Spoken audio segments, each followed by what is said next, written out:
Zara, PayPal, and Samsung suspend business in Russia over Ukraine invasion.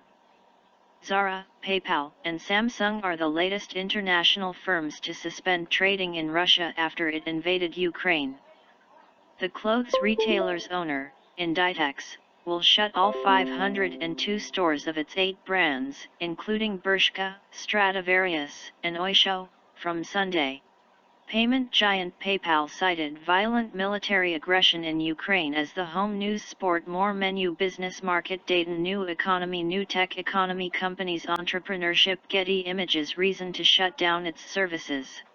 Samsung, Russia's top supplier of smartphones, is suspending shipments over geopolitical developments.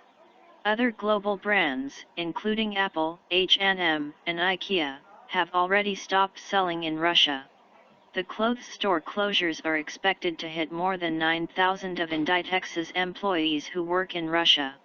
The Spanish-owned business told the BBC it was drawing up a plan to support them. In the current circumstances, Inditex cannot guarantee the continuity of the operations and commercial conditions in the Russian Federation and temporarily suspends its activity, the Zara owner company said. Adam Cochran, an analyst at Deutsche Bank Research, told Reuters that logistical difficulties and the weakness in the ruble, resulting in large price increases for the Russian consumer, would make operations difficult for all retailers importing into Russia. Other brands that have halted their business in Russia include Apple, IKEA, H&M, Boohoo, Rolls-Royce, Burberry, Jaguar Land Rover, JLR, General Motors, Aston Martin, Netflix. Online payments company PayPal has also shut down services in Russia but said it would support withdrawals for a period of time. This would ensure that account balances were dispersed in line with applicable laws and regulations, it said. The Ukrainian government had been calling on PayPal to quit Russia and help its officials with fundraising. Analysis by Simon Browning, business reporter Fashion and Technology. Some of the biggest interests for young people around the world. But today, young Russians are having their choices and access to them severely restricted, as huge global businesses continue to turn their backs on Russia. Samsung sells the most popular smartphones in Russia, but when current stocks sell out, there'll be little option to get an upgrade because Samsung is stopping its shipments. And Zara, known for its up-to-date and on-trend fashions, will be unavailable for fashion-conscious Russians as the shutters stay down in its shops and the website closes. We don't know how they'll respond, but the Ukrainian deputy prime minister thinks restricting access to tech will motivate young Russians to object to the invasion.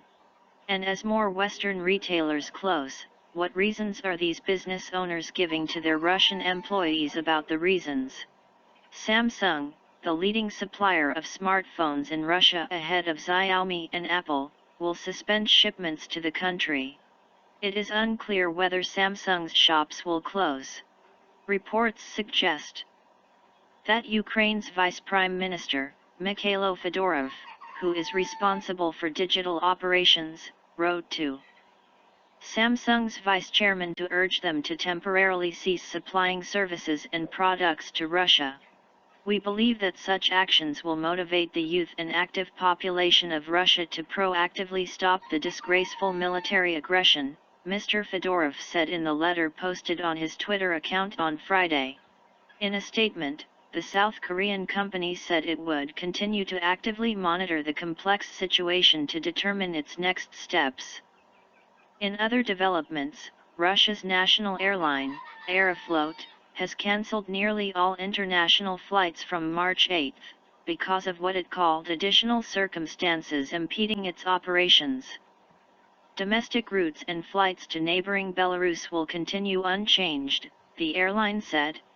The EU, UK, US and Canada have all banned Russian airlines from their airspace, severely restricting the number of destinations available, and making other routes more difficult. Russia has reciprocated with airspace bans of its own. International sanctions have also been directed at Russia's airline industry, making it difficult for Aeroflot and other Russian airlines to operate normally. Earlier, the Foreign Office advised all British nationals who did not need to be in Russia to leave the country using the remaining commercial routes.